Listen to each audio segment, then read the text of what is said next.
I'm Lynn Findlay, this is Martha Delaney, and we are Lynn Findlay Homes. We work at Coldwell Banker here in Belmont, and we're sponsoring this is the second time we've done this. It's called What's It Worth?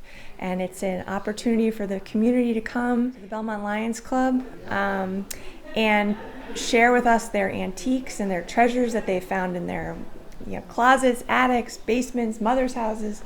And we have a wonderful appraiser here from Skinner who is going to review the items and offer her assessment. Yeah, and I would say one of our favorite things about what we do as realtors is kind of be able to walk into somebody's home and not just talk about kind of the worth of their home, but also really get to see and get to know our clients and kind of see what they have in their homes that make it feel like a home. And that's what a lot of these antiques do, is they make a house a home. So we're really excited about this opportunity. We had a lot of great stories from 2018, and hopefully we have just as much fun this evening. Right. We have about 47 people, almost 50 people who have signed up to bring items. So it's going to be an exciting night to see what treasures we have here at the Lions Club. Yeah. I love this kind of event. So again, I've been an appraiser for more than 30 years. These are fantastic because I don't know what I'm going to see until I show up, and that makes it a lot of fun for me. Many of you have probably watched Antiques Roadshow, and it's a very similar kind of experience without the lines, and you get to sit down. So these again are very collectible. So one of the nice things about some of the English ceramics is that things are just very clearly marked. It tells you exactly what it is. So it's made by the Royal Doulton Company. It's Winston Churchill, Prime Minister of Great Britain, 1940. It's got a little squiggle mark here. I don't know if you ever wondered about, just probably the mark of the person who did the hand-painted decoration. So these, again, were molded, and then somebody did all the painting by hand. So Royal Doulton made, I don't know if people have seen the figurines, character groups, these character jugs and Toby jugs. They made unknown millions of pieces of ceramic that have been popular around the world, very popular in sort of British colonies, sort of in Australia, New Zealand, Canada, particularly popular. And these, so they range in value depending on the model. I think Churchill is very popular, not one of the top price ones. There's some that are rare or rare colorways that you'll see occasionally in the $1,000 range. Most of the Toby jugs are under $100. It's French. Made in the late 1800s. It's signed. The artist is Charles. It's Velton on the signed here. Made out of bronze. And I was looking for a foundry mark. Sometimes there's an additional mark that tells you who did the casting. At auction, you're probably looking at somewhere between $1,500 and $2,500. So peeling something better. Yeah. That was given to me by a former boyfriend, and it was his dad's. I don't know anything about it, and I've had it for many, many, many years, and always wondered, well, what is it? What's it? It doesn't have any value, etc. What's it made out of? Like a favorite boyfriend, or? Well, it was at the time. It was at the time of the gift. Yeah. So it's made out of copper. So it's hand-hammered copper, and it has sort of it's like a tinned surface, so that would have been for sort of hygienic purposes. So it would have been, jug for liquid, could have been for milk, for water, all handmade. And what's tricky about these is that it's probably made in sort of the Near East, and the materials, the techniques, and the tools didn't change over centuries.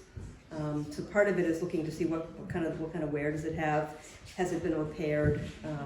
What's the condition? It certainly has a little bit of nice wear around the rim here, and it has some repairs here as well, where it's been sort of soldered and repaired. It has an iron handle to it that's been riveted onto the body, and this looks here like it's like a separate piece been added. This collar.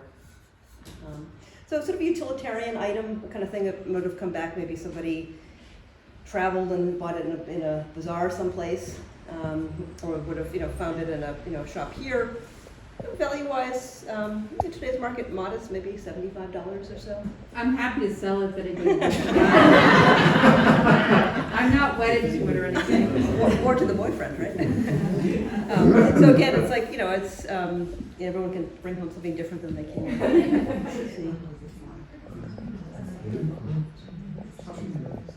Yeah, it's obviously that it's been polished well over the years. Once these get really tarnished, it's really difficult to bring them back. So you've done a fantastic job with this. These are, so it's Victorian, probably dates from sometime after the Civil War, probably 1865, 1885, in that time period. And they were, it's made out of silver plated, so not solid sterling, but silver plate. And probably what's unusual, there are no markings on it that I could find. They often have the manufacturer's mark on them, and many of these were made in Connecticut. So Connecticut and New England was sort of a real sort of area for this sort of, really fine quality metal, where there was a company, James Tufts, actually in Medford, that made a lot of great things as well during this period. What's neat is that it's silver plates are not a really valuable metal, and it's like over the top with decoration. There's decoration on every surface, but the decoration was made using machinery. So you didn't have an artisan having to do each detail by themselves. You had really skilled designers making the templates and the molds. And it would have been used for often, for ice water. So you'd have a cup that hung here. It has a little sort of perforations here to help with the draining, and it has sort of like a double-walled body. So there were, again, a little more grand than it needed to be for what it did. It was really for look. Yeah. So fantastic. And these, again. For people, I think the market is often for people who have a Victorian home, who want to, furnish it with things that they would have had in that time period. And these, again, we see at auction, still modestly between $200 and $400. I think if you were, in a glitzy shop, you might see it $650 or so. Yeah, but pretty fantastic. It's got, just wonderful decoration. I think the market on this, maybe a little bit less, because people are not sort of filling china cabinets with breakables as much as they have in the past. Yeah. So you're probably looking in an antique shop, maybe $125, $175. The people have pocket watches at home that were fairly marked. It's kind of a hard thing, because people don't wear them, right? So back in the day, it's the kind of thing that was a sign that you'd made it. You had a gold pocket watch. You had a pocket watch to use, and they're just they were produced by the many millions companies across the world. That people have been to the museum in Waltham, the Charles River Museum of Industry is pretty wonderful for clocks and watches.